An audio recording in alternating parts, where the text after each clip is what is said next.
Welcome to my YouTube channel.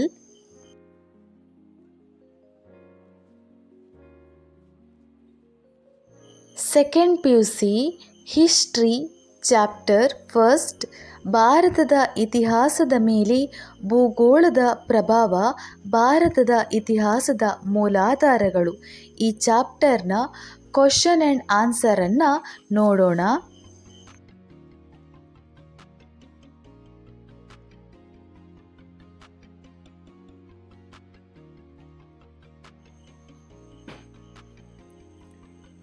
ಈ ಕೆಳಗಿನ ಪ್ರತಿಯೊಂದು ಪ್ರಶ್ನೆಗಳಿಗೂ ಒಂದು ಪದ ಅಥವಾ ವಾಕ್ಯದಲ್ಲಿ ಉತ್ತರಿಸಿ. ಮೊದಲ ಪ್ರಶ್ನೆ, ಇಂಡಿಯಾ ಎಂಬ ಪದವು ಯಾವ ಭಾಷೆಯಿಂದ ಬಂದಿದೆ? ಉತ್ತರ, ಇಂಡಿಯಾ ಎಂಬ ಪದವು ಗ್ರೀಕ್ ಭಾಷೆಯಿಂದ ಬಂದಿದೆ. ಪ್ರಾಚೀನ ಕರ್ನಾಟಕದ ಮೇರೆ ಉಲ್ಲೇಖಿಸುವ ಗ್ರಂಥ ಯಾವುದು? ಉತ್ತರ, ಕವಿರಾಜ ಮಾರ್ಗವು ಪ್ರಾಚೀನ ಕರ್ನಾಟಕದ ಮೇರೆ ಉಲ್ಲೇಖಿಸುವ ಗ್ರಂಥವಾಗಿದೆ. ನಾಣ್ಯಶಾಸ್ತ್ರ ಎಂದರೇನು? ಉತ್ತರ, ನಾಣ್ಯಗಳನ್ನು ಕುರಿತು ಅಧ್ಯಯನ ಮಾಡುವ ಶಾಸ್ತ್ರವೇ ನಾಣ್ಯಶಾಸ್ತ್ರ. ಪ್ರಶ್ನೆ 4, ಉತ್ಖನನ ಎಂದರೇನು? ಉತ್ತರ, ಮೂಲಾಧಾರಗಳನ್ನು ಹೆಕ್ಕಿ ತೆಗೆಯಲು ಕೈಗೊಳ್ಳುವ ವೈಜ್ಞಾನಿಕ ಭೂ ಅಗೆತವನ್ನು ಉತ್ಖನನ ಎಂದು ಕರೆಯುತ್ತೇವೆ. ಬುದ್ಧಚರಿತವನ್ನು ಬರೆದವರು ಯಾರು? ಬುದ್ಧಚರಿತವನ್ನು ಬರೆದವರು ಅಶ್ವಘೋಷ. ಪ್ರಶ್ನೆ 7, ಪ್ಲಿನಿಯ ಪ್ರಸಿದ್ಧ ಗ್ರಂಥ ಯಾವುದು? ಪ್ಲಿನಿಯ ಪ್ರಸಿದ್ಧ ಗ್ರಂಥ ನ್ಯಾಚುರಲ್ ಹಿಸ್ಟೋರಿಯಾ. ವಾಕ್ಯಗಳಲ್ಲಿ ಉತ್ತರಿಸಿ. ಪ್ರಶ್ನೆ 1, ಭಾರತವನ್ನು ಪಶ್ಚಿಮದೊಂದಿಗೆ ಸಂಪರ್ಕಿಸುವ ಯಾವುದಾದರೂ 2 ಕಣಿವೆಗಳನ್ನು ತಿಳಿಸಿ. ಉತ್ತರ, ಖೈಬರ್ ಮತ್ತು ಬೋಲಾನ್ ಭಾರತವನ್ನು ಪಶ್ಚಿಮದೊಂದಿಗೆ ಸಂಪರ್ಕಿಸುವ ಕಣಿವೆಗಳು. ಪ್ರಶ್ನೆ 2, ವಿಷ್ಣು ಪುರಾಣದ ಪ್ರಕಾರ ಭಾರತದ ವ್ಯಾಪ್ತಿ ಏನು? ಉತ್ತರ, ಸಮುದ್ರದಿಂದ ಉತ್ತರಕ್ಕೆ ಮತ್ತು ಹಿಮಾಲಯದಿಂದ ದಕ್ಷಿಣಕ್ಕಿರುವ ದೇಶವೇ ಭಾರತ. ಇಲ್ಲಿ ವಾಸಿಸುವ ಜನರು ಭರತನ ವಂಶಸ್ಥರು. ಪ್ರಶ್ನೆ 3, ಭಾರತದ ಯಾವುದಾದರೂ 2 ಹೆಸರುಗಳನ್ನು ಹೆಸರಿಸಿ. ಉತ್ತರ, ಇಂಡಿಯಾ, ಹಿಂದೂಸ್ತಾನ, ಭರತವರ್ಷ ಹಾಗೂ ಭರತಖಂಡ. ಪ್ರಶ್ನೆ 4, ಭಾರತದ ಯಾವುದಾದರೂ 2 ನೈಸರ್ಗಿಕ ಲಕ್ಷಣಗಳನ್ನು ತಿಳಿಸಿ. ಉತ್ತರ, ಹಿಮಾಲಯ ಪರ್ವತಗಳು, ದಕ್ಷಿಣ ಪ್ರಸ್ಥಭೂಮಿ, ಉತ್ತರದ ನದಿ ಬಯಲು, ಮರುಭೂಮಿ, ಪರ್ವತಗಳು, ಕರಾವಳಿ ತೀರಗಳು.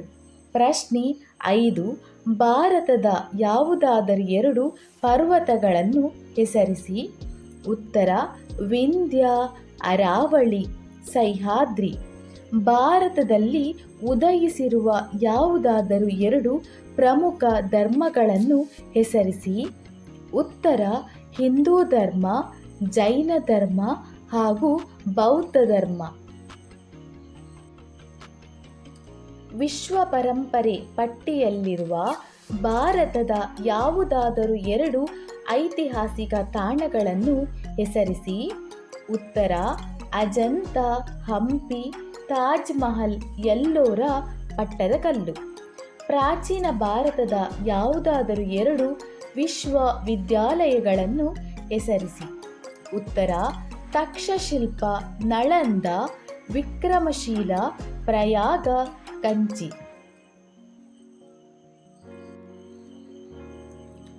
ಕವಿರಾಜ ಮಾರ್ಗದ ಪ್ರಕಾರ ಕರ್ನಾಟಕದ ವಿಸ್ತಾರವೇನು? ಉತ್ತರ, ಕವಿರಾಜ ಮಾರ್ಗದ ಪ್ರಕಾರ ಕರ್ನಾಟಕವು ದಕ್ಷಿಣದಲ್ಲಿ ಕಾವೇರಿ ನದಿಯಿಂದ ಉತ್ತರದಲ್ಲಿ ಗೋದಾವರಿವರೆಗೂ ವಿಸ್ತರಿಸಿದೆ. ಕರ್ನಾಟಕವನ್ನು ಆಳಿದ ಯಾವುದಾದರೂ 2 ಪ್ರಮುಖ ರಾಜಮನೆತನಗಳನ್ನು ಹೆಸರಿಸಿ. ಕದಂಬರು, ಗಂಗರು, ಹೊಯ್ಸಳರು, ಚಾಲುಕ್ಯರು ಹಾಗೂ ವಿಜಯನಗರದ ಅರಸರು. ಕರ್ನಾಟಕದ ಯಾವುದಾದರೂ 2 ಭೌಗೋಳಿಕ ಲಕ್ಷಣಗಳನ್ನು ಬರೆಯಿರಿ. ಉತ್ತರ: ಕಡಲ ತೀರಗಳು, ಮಲೆನಾಡು, ಪಶ್ಚಿಮ ಘಟ್ಟಗಳು. ಉತ್ತರ ಮತ್ತು ದಕ್ಷಿಣದ ಬಯಲುಗಳು. ಪ್ರಶ್ನೆ 12. ಆಧಾರವಿಲ್ಲದೆ ಇತಿಹಾಸವಿಲ್ಲ ಏಕೆ? ಉತ್ತರ: ಐತಿಹಾಸಿಕ ಘಟನೆಗಳನ್ನು ಪುನರಾವರ್ತಿಸುವುದಾಗಲಿ ಪುನರ್ನಿರ್ಮಿಸುವುದಾಗಲಿ ಸಾಧ್ಯವಿಲ್ಲ. ಆದ್ದರಿಂದ ಇತಿಹಾಸಕಾರರು ಲಭ್ಯ ಮೂಲಾಧಾರಗಳ ಸಹಾಯದಿಂದ ಗತವನ್ನು ಪುನರ್ರಚಿಸುವ ಪ್ರಯತ್ನ ಮಾಡುತ್ತಾರೆ. ಆದ್ದರಿಂದ ಮೂಲಾಧಾರಗಳಿಲ್ಲದೆ ಇತಿಹಾಸವಿಲ್ಲ ಎಂದು ಹೇಳುತ್ತಾರೆ. ಇತಿಹಾಸ ಮತ್ತು ಇತಿಹಾಸ ಪೂರ್ವಕಾಲಗಳ ನಡುವಿನ ವ್ಯತ್ಯಾಸವೇನು? ಉತ್ತರ: ಇತಿಹಾಸ ಪೂರ್ವಕಾಲ ಲಿಖಿತ ಮೂಲಾಧಾರಗಳು ಲಭ್ಯವಿಲ್ಲದ ಕಾಲವನ್ನು ಇತಿಹಾಸ ಪೂರ್ವಕಾಲ ಎಂದು ಕರೆಯಲಾಗಿದೆ. ಇತಿಹಾಸ ಕಾಲ ಲಿಖಿತ ಮೂಲಾಧಾರಗಳು ಲಭ್ಯವಿರುವ ಕಾಲವನ್ನು ಇತಿಹಾಸ ಕಾಲ ಎಂದು ಕರೆಯಲಾಗಿದೆ. ಪ್ರಶ್ನೆ 14. ಇತಿಹಾಸ ರಚನೆಯಲ್ಲಿ ನಾಣ್ಯಗಳಿಂದಾಗುವ ಯಾವುದಾದರೂ 2 ಉಪಯೋಗಗಳನ್ನು ತಿಳಿಸಿ. ನಾಣ್ಯಗಳ ಕಾಲವನ್ನು ತಿಳಿಯಬಹುದು. ರಾಜವಂಶ ಹಾಗೂ ಆರ್ಥಿಕ ಸ್ಥಿತಿ, ಧರ್ಮ, ಲಿಪಿ ಮತ್ತು ಭಾಷೆಗಳನ್ನು ತಿಳಿಯಲು ಸಹಾಯ ಮಾಡುತ್ತದೆ. ಪ್ರಾಕ್ತನ ಪುರಾತತ್ವ ಆಧಾರಗಳು ಎಂದರೇನು? ಉತ್ತರ: ಪ್ರಾಕ್ತನ ಪುರಾತತ್ವ ಆಧಾರಗಳು ಪ್ರಾಚೀನ ಮಾನವನ ಜೀವನ ಮತ್ತು ಚಟುವಟಿಕೆಗಳ ಅವಶೇಷಗಳಾಗಿವೆ. ಇವು ಉತ್ಖನನದ ಮೂಲಕ ದೊರೆತ ಮಾನವ ನಿರ್ಮಿತ ವಸ್ತುಗಳನ್ನು, ಶಿಲಾಸಾಧನಗಳನ್ನು ಒಳಗೊಂಡಿವೆ. ಐತಿಹಾಸಿಕ ರಚನೆಯಲ್ಲಿ ಶಿಲಾಶಾಸನಗಳು ಅತ್ಯಂತ ನಂಬಲರ್ಹ ಆಧಾರಗಳಾಗಿರುವುದೇಕೆ? ಉತ್ತರ: ಶಾಸನಗಳು ಸಾಮಾನ್ಯವಾಗಿ ಸಮಕಾಲೀನವಾಗಿದ್ದು ಘಟನೆಗಳಿಗೆ ನೇರ ಸಂಬಂಧ ಹೊಂದಿರುವುದರಿಂದ ಹೆಚ್ಚು ನಂಬಲರ್ಹವಾಗಿದೆ. ಸಾಹಿತ್ಯಾಧಾರದ 2 ಪ್ರಮುಖ ಪ್ರಕಾರಗಳನ್ನು ತಿಳಿಸಿ. ಉತ್ತರ: ದೇಶೀಯ ಸಾಹಿತ್ಯಾಧಾರ, ವಿದೇಶಿ ಸಾಹಿತ್ಯಾಧಾರ. Please like, share and subscribe to my YouTube channel. Thank you so much for watching.